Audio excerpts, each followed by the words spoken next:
camping tayo. Solo camping sa Wild Tuktok River sa Amadeo, Cavite.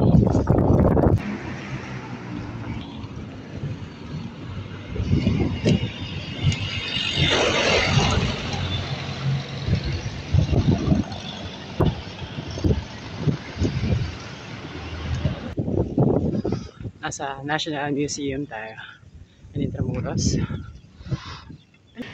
Sa Luneta na tayo. Kilometer 0.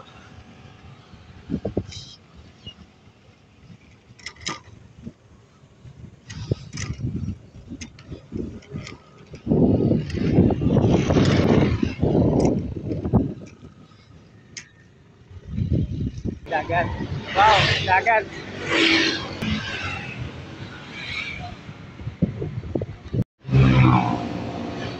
Bacoor, Cavite. Hindi siya maaraw pero parang ulan. Makalimlim.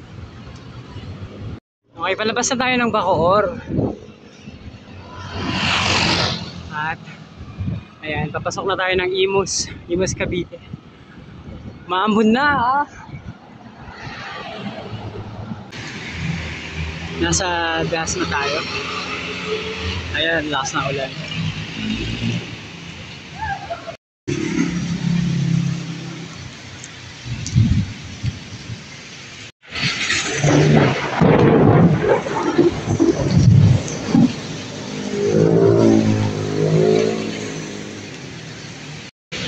Grabe, lakas ng ulan.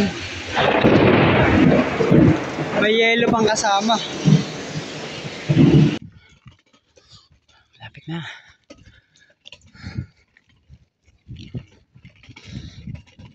Yun, makarating na tayo sa campsite.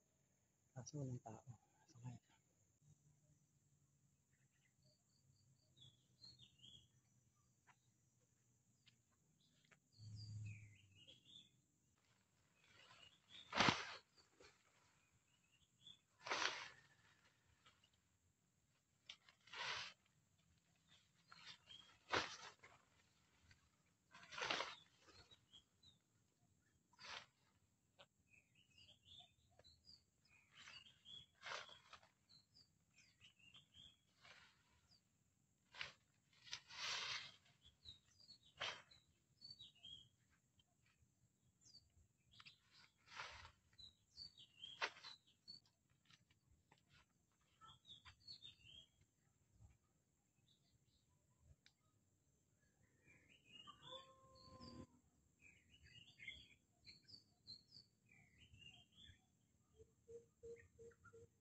Sarap.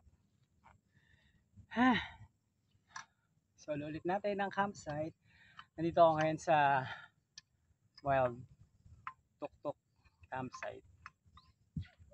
Walang tao ngayon, wala yung caretaker dahil bumoto. Nag-chat naman ako sa may-ari. Pumayag naman siya na makapag-camp tayo dito. Yan setup natin. Check nyo. Simple lang syempre. May tarp para pag umulan mamaya. Tapos, duyan, may ating tutunugan syempre. Dala natin yung ating mga panluto. May konting baon lang tayo ngayon. Ayan lang. Bahala na. Malamig daw dito pag gabi. Dahil ano na tayo, Amadeo. Sa Silang, Cavite. Konting padyak lang, Tagaytay na yan dyan. Kaya, mamayang gabi malamig. Tingnan natin. Sana wag umulan. Kasi kaya na pala umuulan eh. Kape muna tayo. Yeah.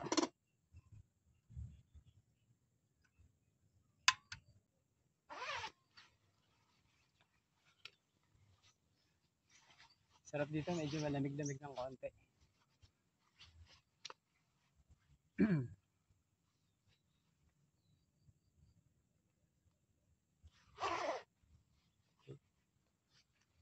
Pakita natin yung camp natin. Ayun o. Oh. DIY lang tayo.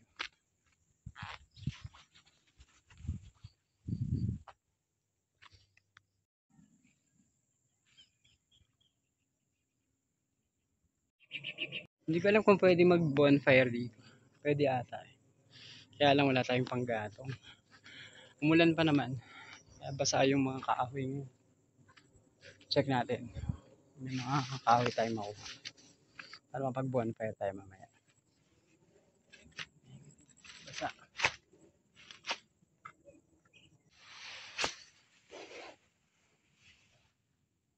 Try natin kung aapoy pa yan. Medyo basa eh.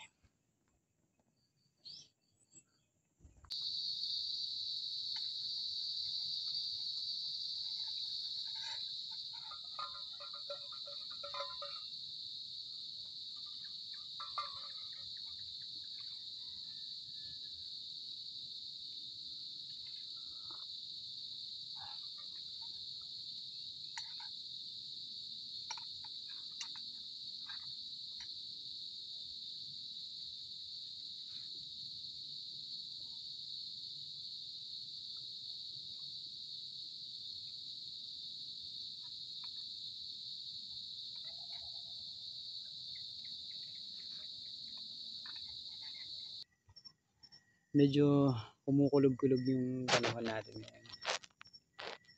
Ewan ko lang baka umulan mamaya. Kaya ready lang natin yung sarili natin. Kung ulanin tayo. Wala na.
Dito na nagtatapos ang ating tuk-tuk adventure. Babalik na tayo. 7:20 na ng umaga. Maaga tayo nag-pack up dahil hindi rin naman natin mapupuntahan yung ilog dahil wala yung guide. Uwi na lang tayo. Pero okay naman. Enjoy naman natin yung buong gabi. Diyan tayo nag-camp. Sarap ang lamig. Ulitin. Babalik tayo ng Manila.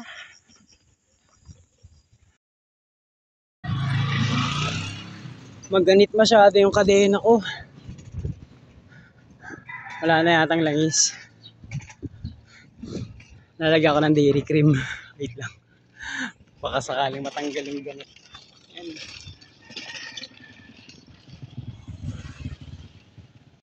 Ayan, masyadong maganit yung kadena ko. Tuyo-tuyo eh. Mas kinalawang na sa ulan. May natira akong mga dairy cream dito. Ayan, dairy cream. Try natin. Baka makatulong. Ginawang pancake yung para lang matanggal yung ganit.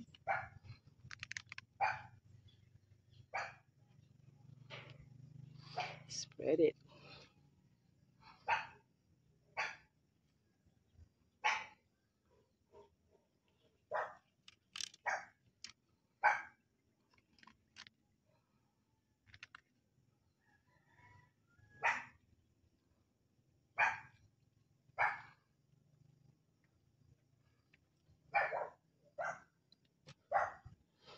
So, mamaya ako na lang lilinisin sa bahay.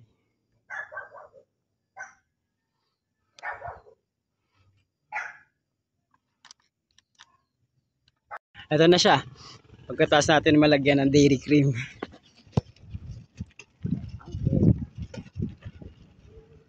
Konti na lang yung langit-ngit.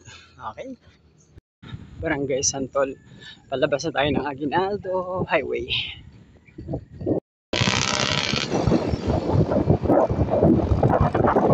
Dito na tayo sa Aguinaldo Highway sa Silang. Mahawal, puro mahawal. Kaya naman pababa. Mukhang mas mabilis tayo. Kaya lang nakakapagod dito.